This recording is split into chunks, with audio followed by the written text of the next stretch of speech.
Good morning, dear students. In this class, we'll read the extract Shakespeare and His Sister by Virginia Woolf. Virginia Woolf wrote this book, A Room of One's Own, after giving two lectures in two colleges, Newman's College and Girton College, on women and fiction. Later on, she shaped these two lectures into a book, A Room of One's Own, where she develops two main arguments. One is a woman, in order to write, need to have a room of her own and money of her own. So these are the two arguments that she makes in that book, A Room of One's Own by Virginia Woolf. And in that book, there is this extract on Shakespeare and his sister, where she creates an imaginary sister for Shakespeare, who is named as Judith Shakespeare. She was actually provoked by a bishop who said, no woman can write like Shakespeare, and it was impossible for any woman, past, present, or to come, to have the genius of that of Shakespeare. She was provoked by this declaration by this bishop and tried to find the reason why there isn't a woman writer like that of Shakespeare right from the Elizabethan era, when every person was capable of writing a song or a sonnet at that point of time, when England became the nest of singing birds.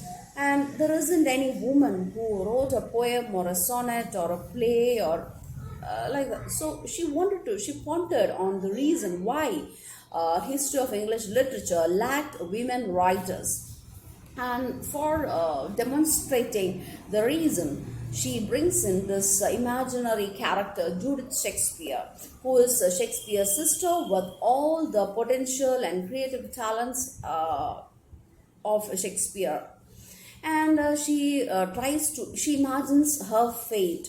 So we'll see what Virginia Woolf says about this sister of Shakespeare. And in this particular extract, what we are doing is, we'll be dealing with this imaginary sister of Shakespeare and her fate. And then she moves on to say that what are the chains that bind women writers, and what are the things used by the society to oppress women writers. As you all know, the poems and the short stories that we have dealt from this anthology, they all deal with female creativity and how their voice is stifled by the society. So she tries to find the reasons that or the tools that the society used to suppress women writers especially.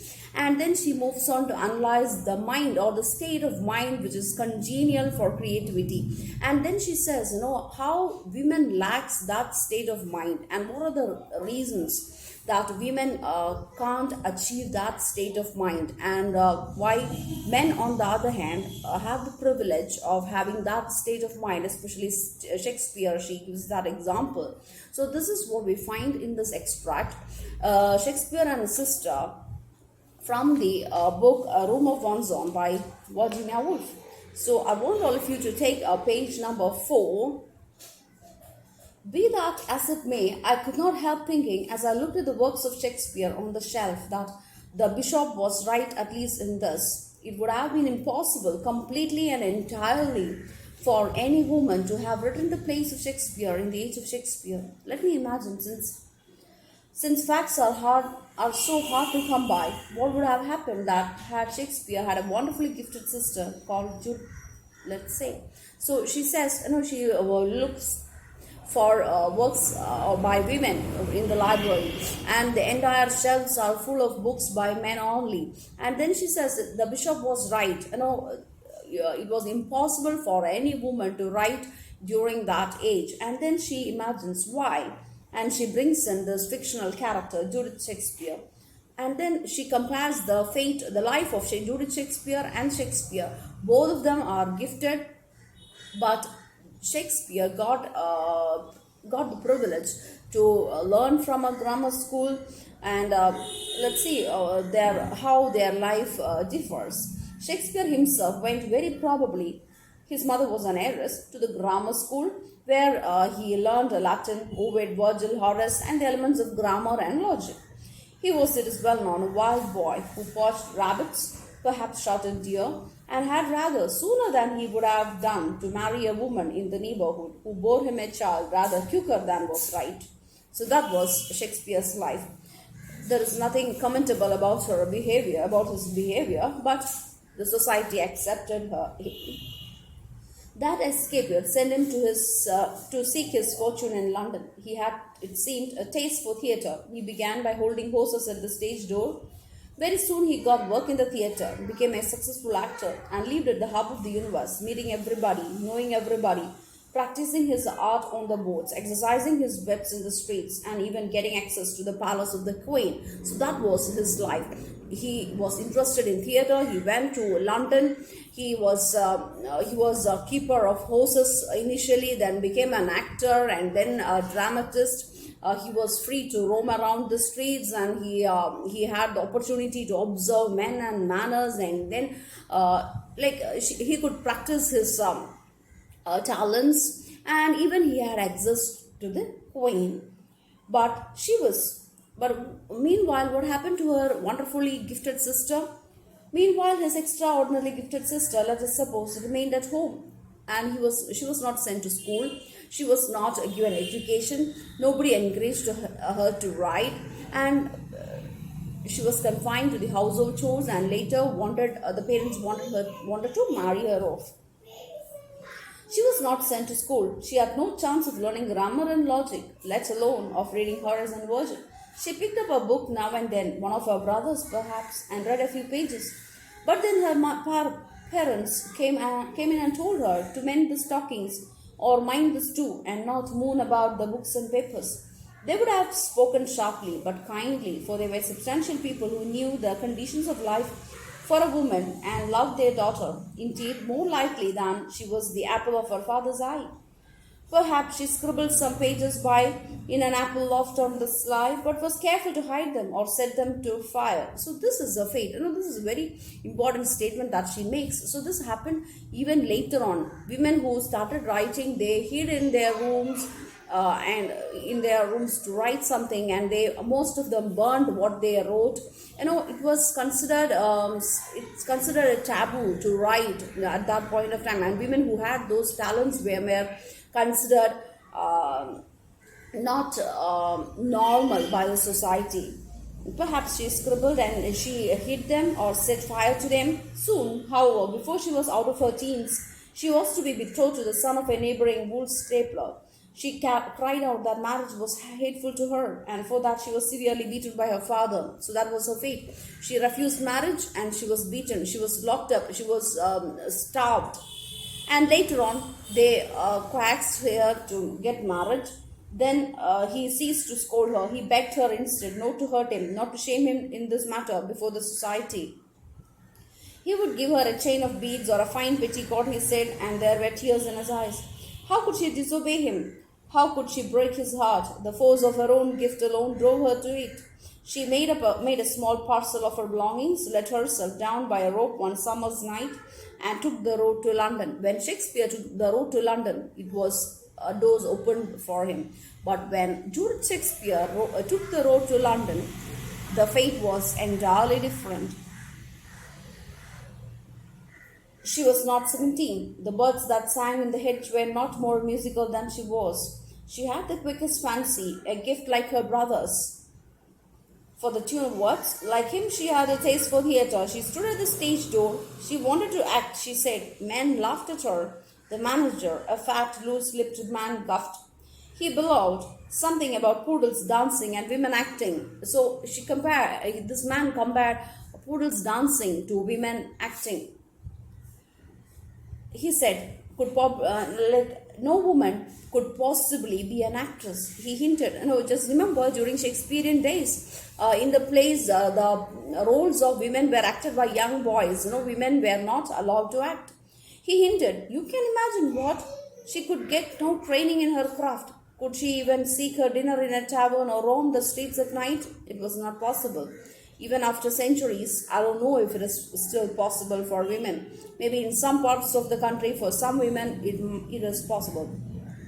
Yet her genius was for fiction and lusted to feed abundantly upon the lives of men and women and the study of their ways. But it was denied for her. At last, for she was very young, oddly like Shakespeare, the poet in her face, with the same grey eyes and rounded brows. At last, Nick Green, the actor manager, took pity on her. So she found out this man, Nick Green, but the fate was different. She got pregnant with Nick Green's child, and finally she ended her life. At last, Nick Green, the actor manager, took pity on her. She found herself with child by that gentleman, and so who shall measure the heat and violence of a poet's heart when caught entangled in a woman's body? Killed herself one winter's night and lies buried at some crossroads where the omnibuses now stop outside the Elephant and Castle. Elephant and Castle, it's an inn. So what happened to this young girl who is gifted? So this is also a very important statement. It says, the poet's heart, when caught and tangled in a woman's body, cannot do anything else, but to end her life. So that's what happened to Judith Shakespeare, who had the same creative genius as of Shakespeare. That more or less is how the story would run. I think if a woman in Shakespeare's day had Shakespeare's genius, but for my part, I agree with the deceased bishop. If such he was, it is unthinkable that any woman in Shakespeare's day should have Shakespeare's genius. For genius, like Shakespeare, is not born among laboring, uneducated, servile people. So that is also another argument that she makes. We cannot find poor people who are struggling, who are laboring. We cannot find talents. They may be they may be talented, but their talents won't be expressed in paper. It was not born in England among the Saxons and the Britons, not among the barbarians. It is not born today among the working class. How then? Because what is the reason? Because they will be preoccupied with their livelihood and they don't have time and space to sit and write.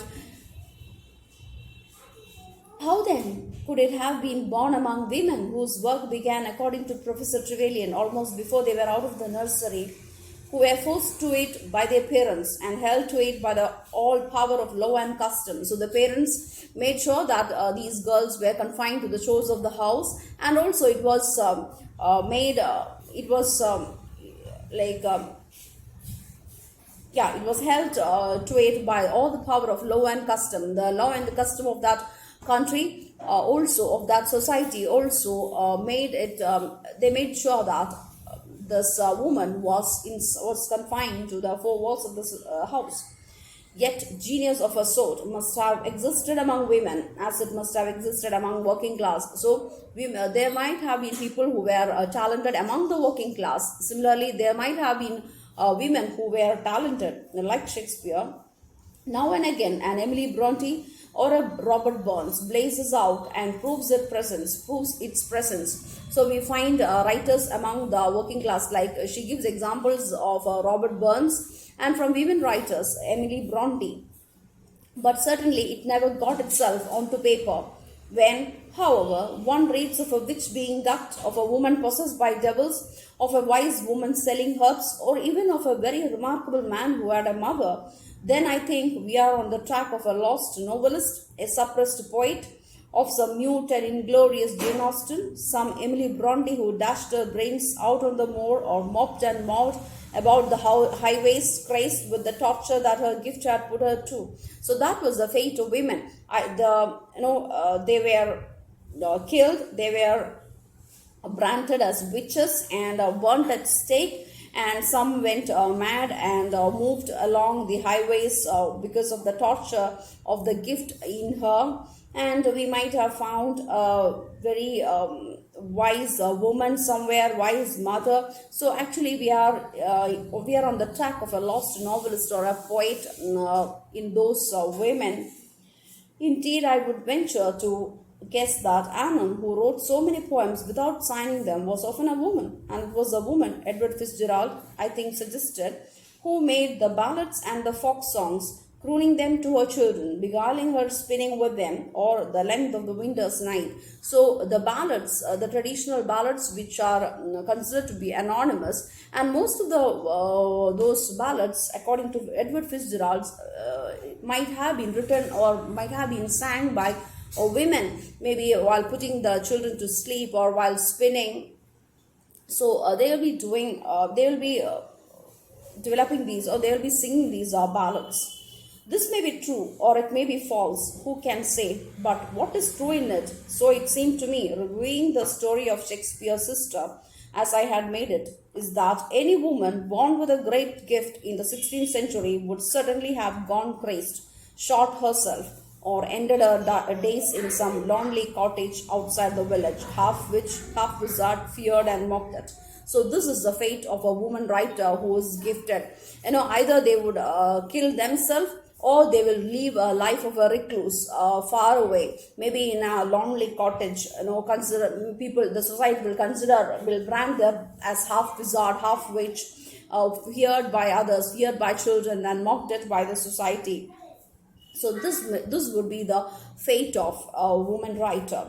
For it needs little skill in psychology to be sure that a highly gifted girl who had tried to use her gift for poetry would have been so thwarted and hindered by other people, so tortured and pulled asunder by her own contrary instincts, that she must have lost her health and sanity to a certainty. No girl could have walked to London and stood at the stage door like Shakespeare and forced her way into the presence of actor managers without doing herself a violence and suffering an anguish which may have been irrational. For chastity may be a fetish invented by certain societies for unknown reasons, but were nonetheless inevitable. Chastity had then, it has even now, a religious importance in woman's life, and has so wrapped itself round with nerves and instincts that to cut it free and bring it to the light of the day demands courage of the rarest. So that is another concept that she tries to point out in this extract. That is the concept of chastity, which is used against women. So women who took the road to London, or wanted to write, they were always questioned about their chastity. Either they were forced to lose it to go forward with their talents, or they will be doubted of their chastity, and it is and chastity is used to confine women, to chain women. And she says to cut it free, it takes courage of the rarest. To have lived a free life in London in the 16th century would have meant for a woman who was poet and playwright a nervous stress and dilemma which might well have killed her, and that stress itself might have killed her.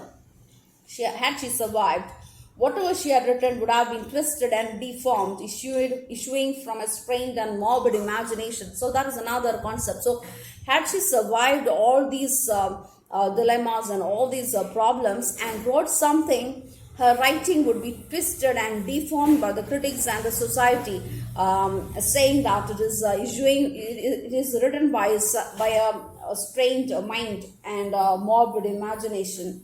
And undoubtedly, I thought, looking at the shelf where there are no plays by women, her work would have gone unsigned. So then there is another argument. If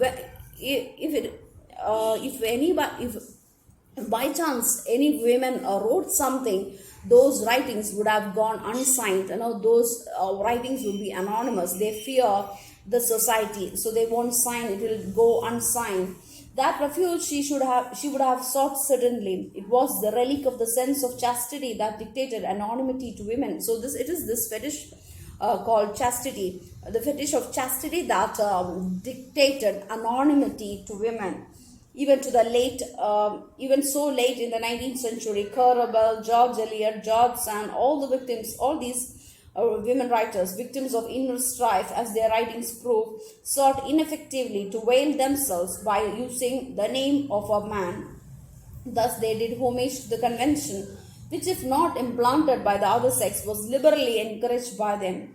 The chief glory of a woman is not to be talked of, said Pericles, himself a much talked of man. So she gives examples from history, how men controlled women's life, and how they hated publicity in women, but they themselves were much talked of.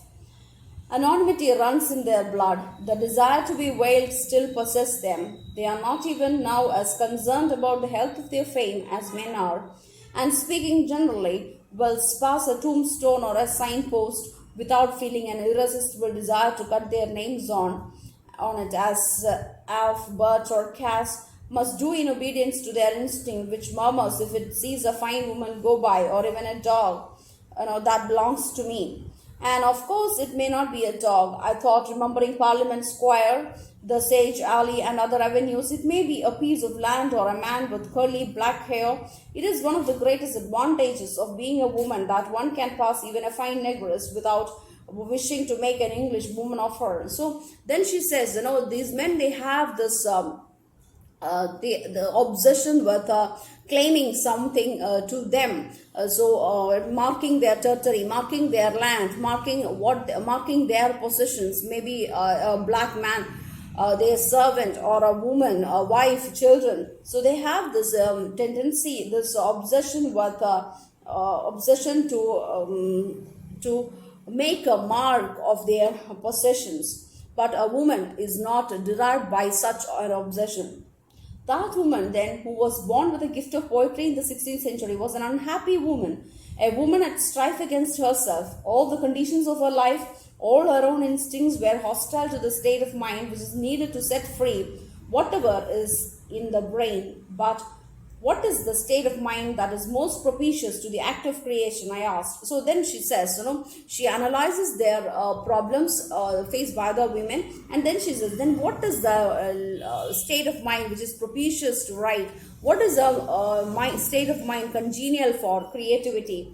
Can one come by any notion of the state that furthers and makes possible that strange activity, creativity? Here I opened the volume containing the tragedies of Shakespeare. What was Shakespeare's state of mind? So she wanted to find the state of mind which is congenial for writing, and she took a collection of Shakespeare's tragedy to find out the state of mind of Shakespeare, because Shakespeare himself never wrote about his own process of writing. He never wrote about that. Only thing known about his writing is he never blotted a line. So that means, everything came so fluently, and there weren't any obstacles that hindered him to write.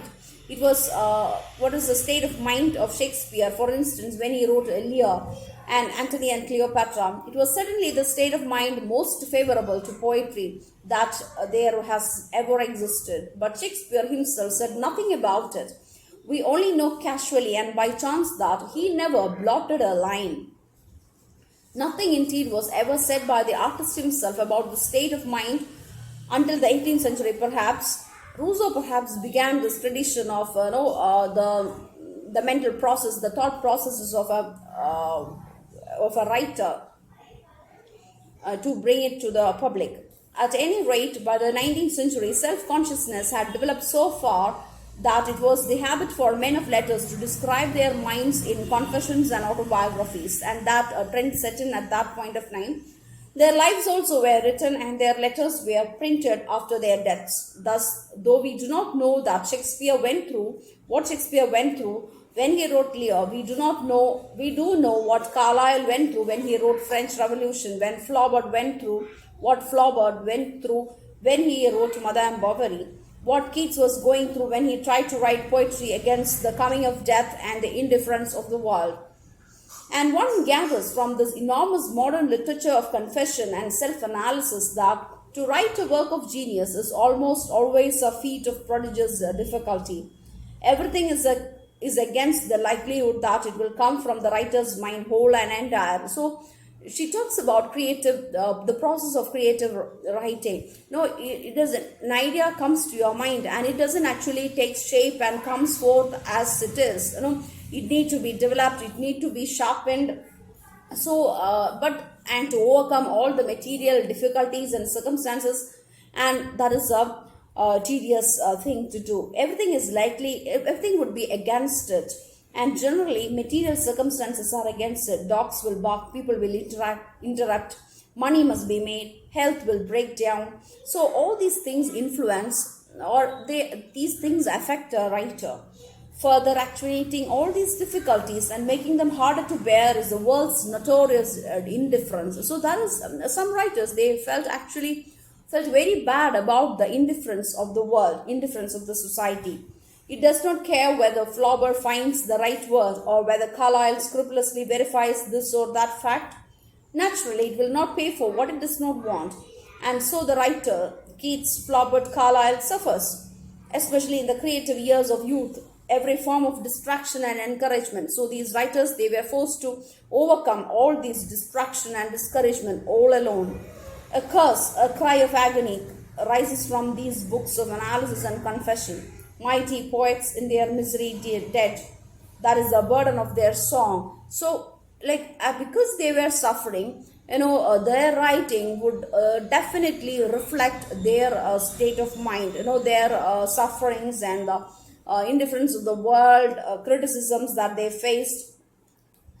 If anything comes through in spite of all this, it is a miracle. And probably no book is born entire and uncrippled as it was conceived. So it was conceived initially in the mind, and it will not be put to paper as it is. It need to be. It is not born entire and uncrippled as it is conceived in the mind. In the mind, it is conceived in all its entirety, but it won't come out as it is. There are these distractions and discouragements and other obstacles that these writers would face.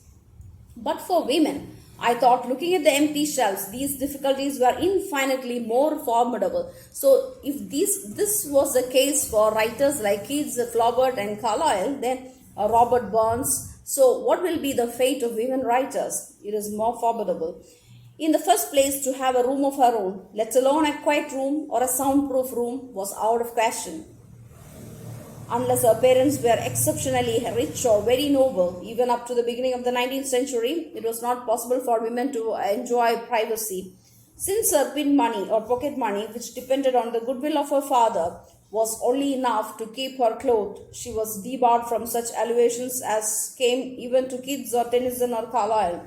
All poor women, from a walking tour, a little journey to France, from the separate lodging which, even if it were miserable enough, sheltered them from the claims and tyrannies of their families. So it was not possible for women. It was possible for even these poor writers, but but women are deprived of all these privileges.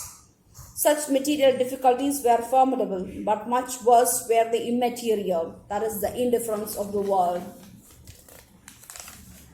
The indifference of the world, which Keats and Flaubert and other men of genius have found so hard to bear, was in her case not indifference but utter hostility that women writers faced.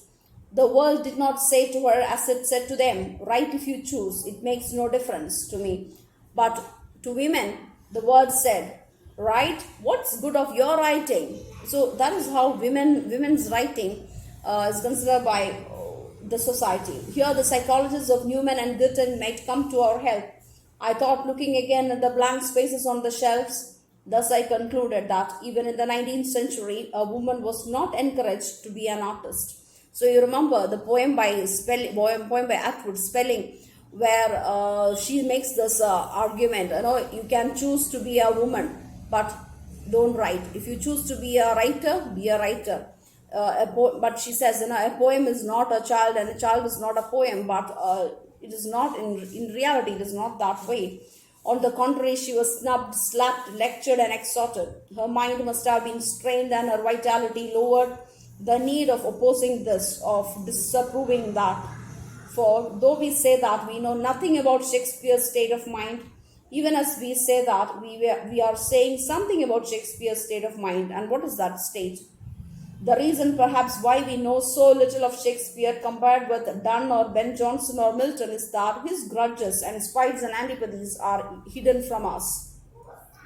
We are not held up by some revelation which reminds us of the writer. So when we analyze those plays of Shakespeare, we don't find such things, the spites, grudges, antipathies that he possessed. We never knew of those things. All desire to protest, to preach, to proclaim an injury, to pay off a score, to make the world the witness of some hardship or grievance that was fired out of him and consumed. We don't find any of these in his place. Therefore, his poetry flows from him free and unimpeded. If ever a human being got his work expressed completely, it was Shakespeare. without any hindrances, without any obstacles. Poetry flowed from him free and unimpeded.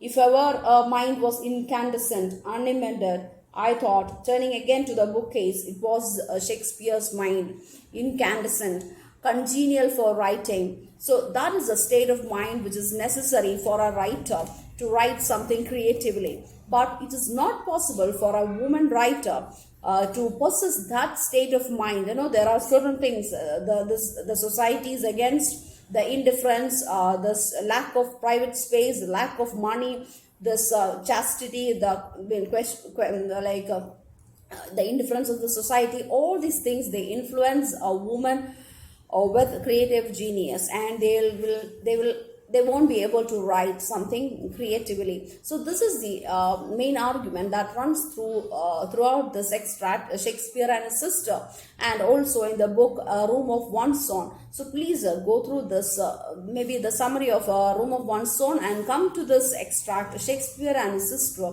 and read once again how she creates this fictional character, Judith Shakespeare, how she compares Shakespeare's life and Judith Shakespeare's life, and how their fates were different, and how one ended up becoming a successful playwright, having access even to the queen, and how the other shot herself, and how the other one killed herself, and about creative genius, and then she analyzes the state of mind which is congenial for creativity, and she gives examples from people, from writers from other working classes, like Burns, Keats, Flaubert, Carlyle, and who tried to overcome those difficulties to write. But because they were men, they got the privilege to have a walking tour to France, or to live separate from their families, but they got those chances. But women were deprived of any of those chances, and they were not